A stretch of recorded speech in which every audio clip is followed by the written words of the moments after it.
Hello everyone, welcome back to the YouTube channel and for another car rant, but not just any car rant. Today's car rant marks the 50th video since I started this YouTube channel. So pretty cool, as well as coming up, or actually I think we'll be past 1 year of my first video by the time this comes out. So pretty awesome. If you were there when I started, thank you for continuing to watch, and if you're a new viewer, thank you for subscribing. We're at 31 subscribers, on the road to 1 million. Make sure you subscribe so that you can say you were subscribed to eMoney before he was cool and spam my comments in every video.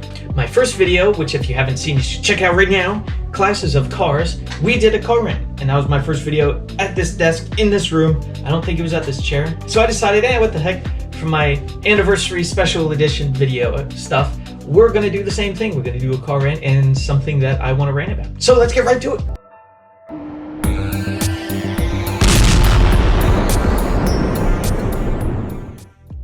Alrighty, welcome back to the car rant. Now, if you watch my past couple car rants, they've been more informational, educational car rants, you know, smart stuff.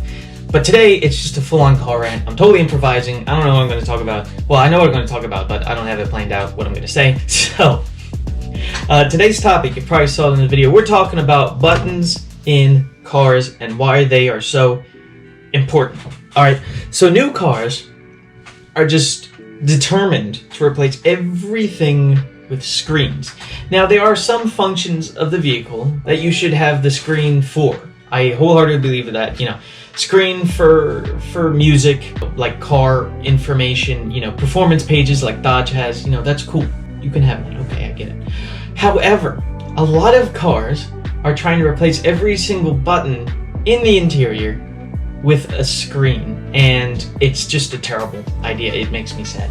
If you know me, you know I'm a fan of 80s cars. You know, I love new cars, but I love how 80s cars, you have a button for everything. It's like there's just buttons all over the interior, and it's great because you remember where the button is, press it, you get feedback, you don't have to look away, you know where the button is, boop, okay, we're good. It does whatever you were trying to do. However, in new cars, with the screen, you have to look at the screen in order to do anything because you can't feel anything, right? It's just a screen. Now, I know that a lot of new cars have so many features that you have to put it into a screen in order to, you know, contain all of the information. And it's like, okay, well, that's fine. Okay, you can put that stuff in a screen. I'm not opposed to having a screen. I just think that there should be buttons alongside the screen. For example, the most critical buttons you need I hope that all the CEOs of all the new car brands are watching this, even though I know they aren't. But if they are, make sure you have buttons for the essential things. Climate control. Audi is a big offender in this, and it's terrible because I love Audi and they're a great company and their cars look awesome. But they're like in the new RS6, I love that car, but they have 2 screens in it, and I think Land Rover does this as well. But they do it kind of differently. You know, you have the screen up top and that's all your car information and all that. I'm like, okay, if it's easy to navigate, then that's fine, you know.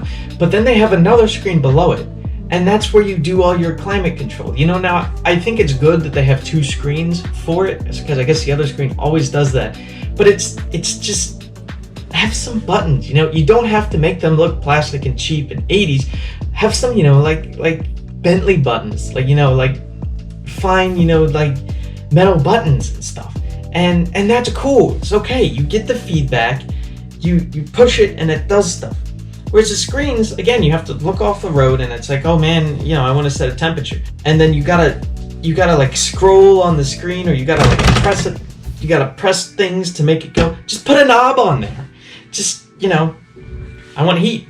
Turn up the heat. I want it cool. Turn down the, you know. And the worst part about screens is they're trying to replace knobs, and you can't replace a knob on a screen. You just can't.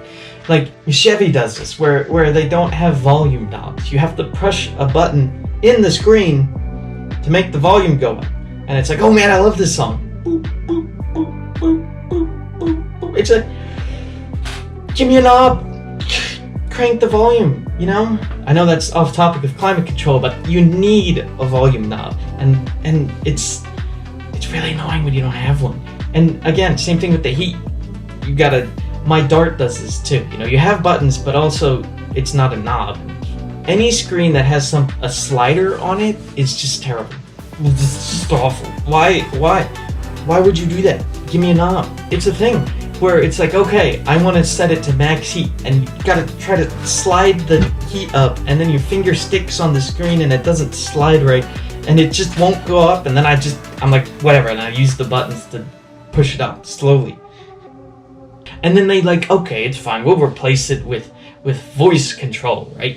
Say, hey car, set the temperature to hot, and it'd be like, okay, calling your local mechanic. And it's like, no, the talking to a car doesn't work. All right, and now they actually have it decent, I suppose. In newer cars, it works better than it did before, but it's still annoying. Just give me a knob.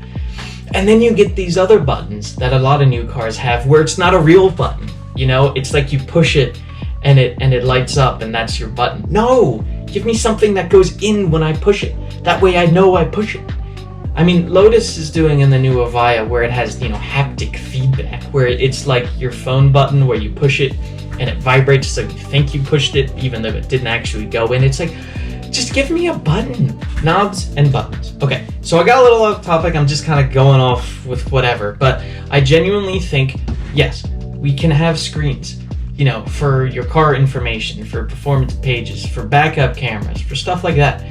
But give me a volume knob, a real one that I can turn with my hand, and a temperature knob, one that I can turn with my hand, and a fan speed knob, one that I can turn with my hand, okay? That's all I need. And a lot of new cars are going away from that and giving you those stupid slider things that don't work.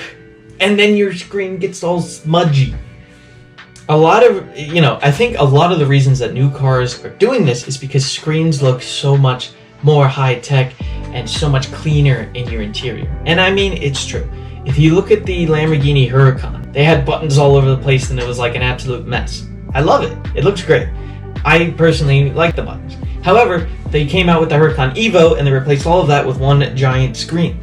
And yes, the screen does look way better. But it's horrible though. It's like I have to go into this page in order to hit a button to increase the volume. And it's, no. I mean, granted, you're not going to be doing that in a Huracan. You have a V10. Why are you listening to music? But it's still, it's there. And well, they are owned by Audi, I guess. But, you know, it's very frustrating. So, for all of you car manufacturers out there, please give us a volume knob.